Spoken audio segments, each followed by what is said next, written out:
It's 6:12 p.m, the lights flick off, the street goes quiet, and suddenly your entire kitchen turns into a museum. The hob won't ignite, the microwave's dead, the kettle's useless. And you realise something mad. Most of us don't actually own a way to make hot food without the grid.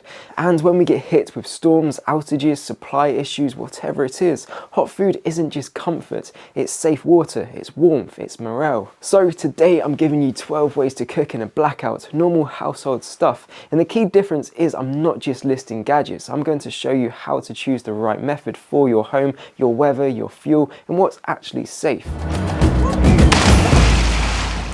Welcome to Charlie Survival, realistic UK survival and preparedness for normal people. Hit subscribe if you'd rather be the calm one when the street goes dark, and comment below as you watch. If the power went off tonight, what's your cooking plan? Gas, hob, barbecue, camp stove, or no idea? Be honest. The biggest blackout cooking mistake. Most people jump straight to what stove should I buy? Wrong first question. The first question is, am I cooking indoors or outdoors? Because the reality is winter wind plus sideways rain, flats with no gardens, coastal gusts that blow flames out, neighbours close enough to smell your sausages from 2 streets away. So here's the rule. Indoors equals only indoor rated cooking plus ventilation plus carbon monoxide alarm.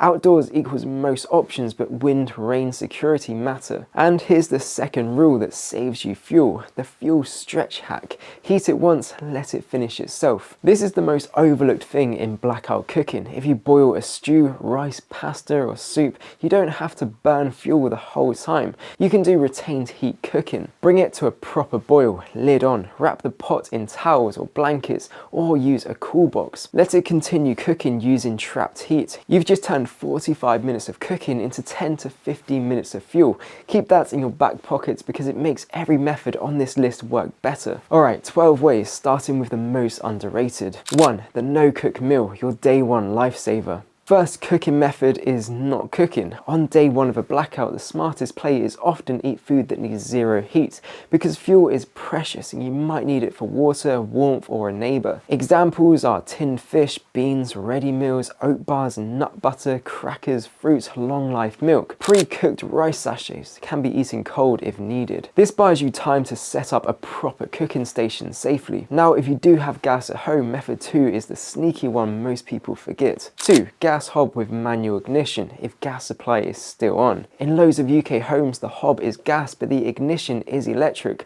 so in a blackout the gas may still work, you just need a lighter or matches, but ventilate and keep it controlled. You're not running it for hours, you're boiling water, heating soup, doing simple jobs. This is why your blackout kit should include a long lighter, matches in a waterproof bag, a pan that lives in a blackout box. But what if you've got electric only or the gas is off too? Here's where the proper off-grid options start. 3. Indoor rated butane stove, fastest normal cooking fill. This is the closest thing to getting your normal kitchen back. A catering style butane stove, the suitcase looking one, can be brilliant if it's rated for indoor use and you use it with ventilation and a carbon monoxide alarm. Pros: fast boil, easy frying, feels like normal cooking. Cons: fuel canisters need a sensible storage. You must use it correctly, no leaks, no dodgy canisters, follow instructions. If you only buy one blackout cooking options for a typical UK home, this is often the most practical. Now, if you've got outdoor space, method 4 is the classic and it's hard to beat. 4. Propane camping stove, outdoor workhorse.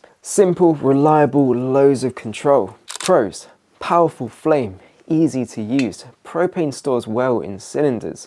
Cons: generally outdoor use, wind can ruin it. Get a windshield or sheltered setup. UK tip: if you're coastal like me, wind protection is everything. Even a sheltered corner, a wall, a bin store area is safe makes a huge difference. If you want the exact gear I'd actually recommend for blackout cooking, I put it all on my Charlie Survival Amazon kit list. Click the link in the description after this video. 5. Trangia/alcohol stove, quiet, compact, fuel efficient. If you want something small, quiet and backpackable, Trangias and alcohol stoves are solid. Great for boiling water, dehydrated meals, soup and oats. Downside: Slower than gas. You need to store fuel safely. It's an open flame. Ventilation rules apply. This is the one I like as a backup because it's simple and portable, perfect for a git home or car kit too. Now here's the method most people don't even count as cooking, but it can save you in a flat. 6. Canned heat or gel fuel. Indoor, low heat, steady.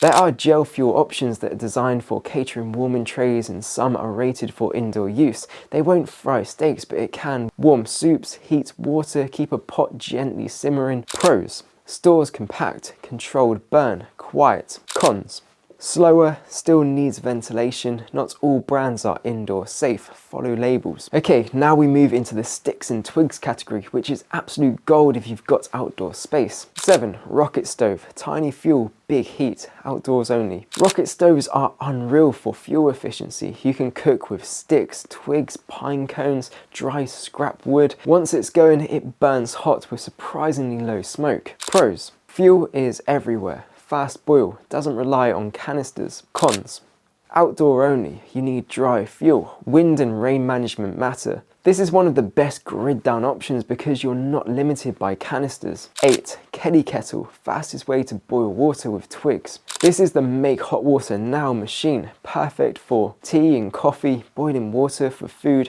quick morale boosts.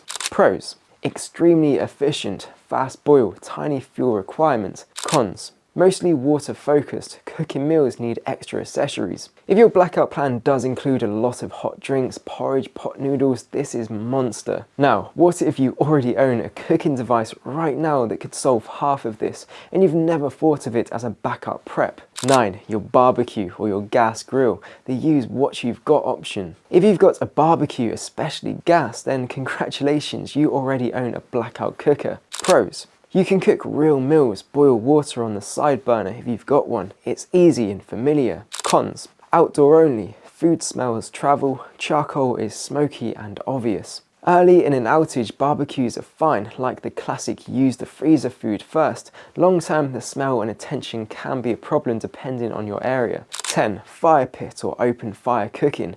Outdoor, old school, last resort. Yes, it definitely works, but it's messy, smoky, and in many places you need to think about neighbours, smoke, and safety. If you do it responsibly. Proper fire pit, safe distance from buildings, water and sand ready, never unattended. Pros: fuel is natural, you can cook big pots. Cons: it's attention grabbing, weather dependent, not always practical in UK housing. 11. Wood burner / fireplace cooking, winter king. If you have a wood burner or fireplace, this can be elite in winter. You can heat the room, cook on top, keep a pot simmering, but you need the right accessories and you need to use it safely. This isn't wing it while stressed, this is practice now. Pros: heat plus cooking, long-term fuel option. Cons: only if you already have it. Smoke and chimney visibility, not a summer solution. 12. Car-powered cooking. The your vehicle is a generator method. If you've got a car, you've got a battery, an alternator, and a way to make heat. 2 ways to do it.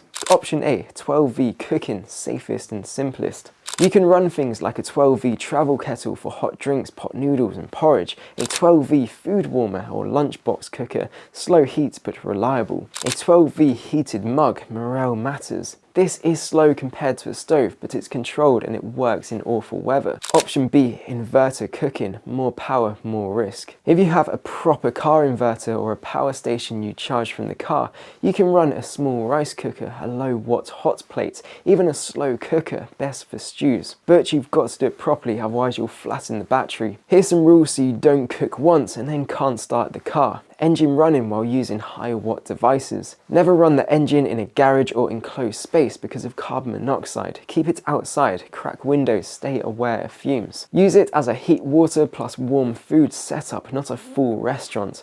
Why it's brilliant. In storms and local outages, roads might still be open, fuel might still exist, and your car becomes your blackout kitchen when it's freezing and raining sideways. Now, 12 methods is a lot, you don't need them all. Here's the smart setup for most homes. The 3-layer blackout cooking plan. Layer 1, Day 1, no cook meals plus kettle strategy, manual lighter and matches, retains heat cooking, fuel stretch. Layer 2, primary cooker, indoor rated butane stove or outdoor propane stove if you've got space. Layer 3, long-term backup, rocket stove or Kelly kettle, barbecue for early stage freezer food. That's it, that covers 95% of blackouts. If you gained something from this video, hit like and subscribe so more people see it, and comment below which method are you choosing as your main blackout cooker, indoors or outdoors, and why. If you want the exact gear I'd actually recommend for blackout cooking, indoor rated stoves, windshields, Kelly kettle options, cookware that works off grid,